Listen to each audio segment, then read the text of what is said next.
Good morning बच्चों। आज हम लोग एपी का समांतर श्रेणी का लेक्चर नंबर 2 देखेंगे। इसमें हम लोग बात करेंगे कि एपी कितने प्रकार के होते हैं। तो एपी 2 प्रकार के होते हैं। पहला समांतर श्रेणी अर्थात एपी 2 प्रकार के होते हैं। पहला परिमित एपी, दूसरा होता है अपरिमित एपी।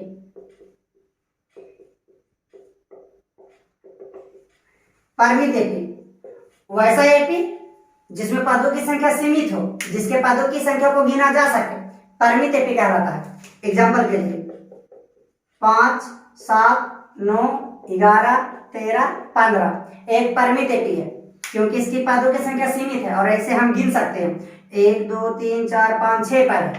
और एग्जाम्पल देख लीजिए 4, 3, 7, 3, 10, 3, 13, 3, 16। ये भी एक प्रकार की परिमित एपी है जिसमें पदों की संख्या 1, 2, 3, 4, 5 ही है।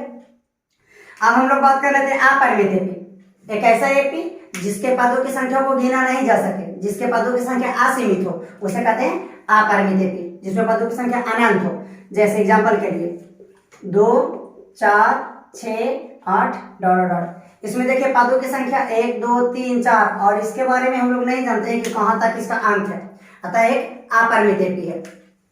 और एग्जाम्पल देख लीजिए 5, 9, 13, 17 डॉट डॉट डॉट। ये आपको अपरिमित है।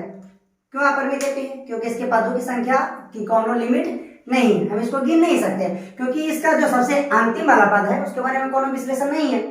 चलिए अब हम लोग कुछ न्यूमेरिकल देख लेते हैं। जैसे देखिए हमारे पास एक एपी दिया हुआ है 3, 7, 10, 13 डॉट डॉट डॉट। सबसे पहले तो एक अपरिमित एपी है जिसके पदों की संख्या असीमित है और इसमें पूछ रहा है कि इस एपी का यह प्रथम पद जिसे हम ए से सूचित करते पहले लेक्चर में बता चुके हैं, और सार अंतर बताइए जिसे हम डी से सूचित करते हैं। तो प्रथम पद हम लोग शुरू में कहते हैं, शुरू वाला को, तो यहाँ प्रथम पद 3 हो गया। सारवंतर किसी एक पद और उसके पूर्व के पद के अंतर को, जैसे एक पद 10 ले लेते हैं उसके पूर्व के पद 7 हो गया, इन दोनों के अंतर को ही सारवंतर कहते हैं। तो हो गया 10 - 7 बराबर 3। अब कहीं से भी निकल सकते थे एक पद इसके पूर्व के पद, तो यहाँ हो गया 13 - 10 बराबर भी 3। अब हम लोग इसका उल्टा देखते हैं। इसमें क्या था कि हमारे पास एक एपी दिया हुआ था जिसमें प्रथम पद और सारवंतर पूछा जा रहा था। क्या एक ऐसा मतलब क्वेश्चन हो सकता है कि मतलब जिसमें प्रथम पद ही दे दे और सारवंतर दे दे और हमसे एपी पूछे? यस, बिल्कुल ऐसा क्वेश्चन हो सकता है। आइए देखते हैं।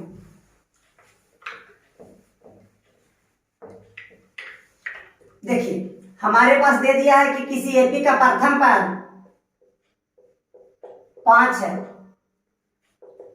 और सारवंतर 4 है। आपसे पूछ रहा है कि एपी ज्ञात करें। ठीक है, तो एपी की परिभाषा देखिए। एपी संख्याओं का एक ऐसा समूह होता है ना जिसमें प्रथम पद को लिखकर बाकी जो संख्याएं होती है जिसे हम सारवंतर कहते हैं वो सभी पद में जोड़ दिया जाता है। देखिए जैसे हमको एपी लिखना है तो एपी का प्रथम पद कितना है? 5 है, इसे आप लिख लीजिए। और सारवंतर कितना है? 4। तो सभी पद में आप 4 जोड़ते जाए तो 5, 5, 4, 9, फिर 9, 4, 13, 13, 4, 17, 17, 4, 21 डॉट डॉट डॉट। आइए दूसरा क्वेश्चन देखते हैं। Question number 1, question number 2। हमारे पास एपी का प्रथम पद 7 दे दिया है और सारवंतर 8 दे दिया है।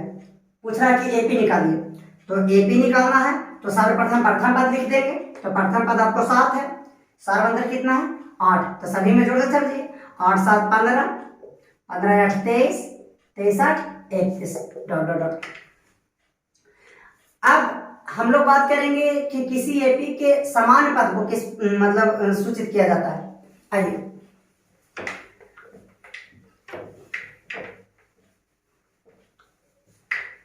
बच्चों, हम लोगों ने प्रथम लेक्चर में बात किया है कि किसी एपी के दूसरे पद को T2 से सूचित करते हैं, तीसरे पद को T3 से और 5वें पद को T4 से और 10वें पद को T10 से। यदि हम 15वें पद की बात करें तो कितना हो जाएगा? T5। और यदि 9वें पद की बात करें तो Tn हो जाएगा। और nवें पद को ही हम सामान्य पद कहते हैं। किसी एपी का जो nवां पद होता है, nवां पद, जिसे हम Tn से सूचित करते हैं, और इसे ही कहा जाता है सामान्य पद। ठीक है, अब हमारे पास कोई एपी का nवां पद दे दिया जाएगा सामान्य पद, उससे आपको एपी निकालने के लिए बोला जाएगा और सारवंतर। जैसे देखिए,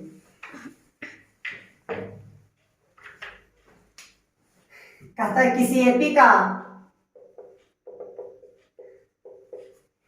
nवां पद Tn बराबर 3n + 2 है, तो एपी और सारवंतर ज्ञात करें।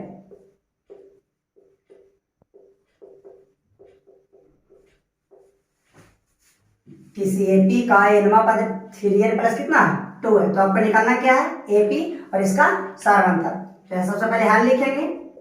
दिया हुआ है हमारे पास कि किसी एपी का nवां पद 3n + 2 है, इसका सारवंतर निकालना चाहते हैं। तो सारवंतर निकालने के लिए सर्वप्रथम हम एपी को निकाल लेते हैं। तो एपी को निकालने के लिए सबसे पहले प्रथम पद निकालना होगा। तो यहाँ पर n के जगह 1 लिखेंगे, t1 मतलब पहला पद, तो जहां n है वहां पर 1 पुट कर दीजिए। तो 3 × 1 + 1 अर्थात 3 + 1 अर्थात 4, एपी का प्रथम पद। अब दूसरा पद निकाल लीजिए, t2, 3 × 2 + 1 बराबर 3 × 6 1 7। एपी का तीसरा पद निकाल लीजिए, t3, तो यहाँ पर 3 × 3 + 1, तो 3 3 9 और 9 1 कितना हो गया, 10। तो सबसे पहले इससे आप एपी लिख लीजिए, क्वेश्चन मिटा देते हैं। देखिए एपी लिख रहे हैं, तो हमारे पास प्रथम पद कितना आ गया, प्रथम पद आ गया 4 और दूसरा पद आ गया 3 और हमारे पास तीसरा पद आ गया 10 ... तो ये हमारे पास एपी आ गया। निकालना था इसका सारवंतर, तो सारवंतर को हम लोग डी से सूचित करते हैं, अर्थात डी। तो डी बराबर हो जाएगा, सारवंतर की क्या परिभाषा है कि किसी एक पद और उसके पूर्व के पद के अंतर। अब एक पद हम 10 ले लेते हैं, उसके पूर्व के पद 7, तो घटा दीजिए, 10 - 7 अर्थात कितना, 3। हालांकि यदि आप चाहते मतलब जल्द में चाहते हैं कि इसका एपी का सारवंतर आसानी से और तुरंत निकल जाए, तो जो भी n के गुणांक के रूप में रहेगा वही उसका सारवंतर कहलाता है। चलिए आइए कुछ और एग्जाम्पल की बात कर लेते हो गया। अधिक किसी एपी का nवां पद 5n - 2 है, तो कहता है कि एपी और इसका सारवंतर ज्ञात करें। तो सबसे पहले हमारे पास दिया हुआ है कि किसी एपी का nवां पद कितना है, 5n - 2। इसे प्रथम पद निकाल लीजिए, प्रथम पद 5, n के जगह 1 रखेंगे, -2, 5 - 2 बराबर आ गया 3। दूसरा पद निकाल लीजिए, इसे t2 बराबर 5, n के जगह 2 रखना है, -2, तो 5 दूनी 10, 10 में से 2 गया तो कितना, 8। चलिए इसे तीसरा पद निकाल लीजिए, तो यहाँ पर 3 रख दीजिए, 5 × 3 - 2, तो 5 × 15, 15 में से 2 गया, आपको आ गया कितना, 13। इस तरह से हम देखते हैं कि हमारे पास जो एपी होता है उसका प्रथम पद 3 है, दूसरा पद 8 है और तीसरा पद 13 है ... इसका सारवंतर निकालना है। तो सारवंतर हो जाएगा 8 में से 3 घटा तो कितना, 5। यदि आप चाहते तो यहीं पर भी सारवंतर बता सकते थे। n का यहाँ गुणांक कितना है, 5, तो n का जो गुणांक रहता है वही आपका सारवंतर होता है। ठीक है, और विशेष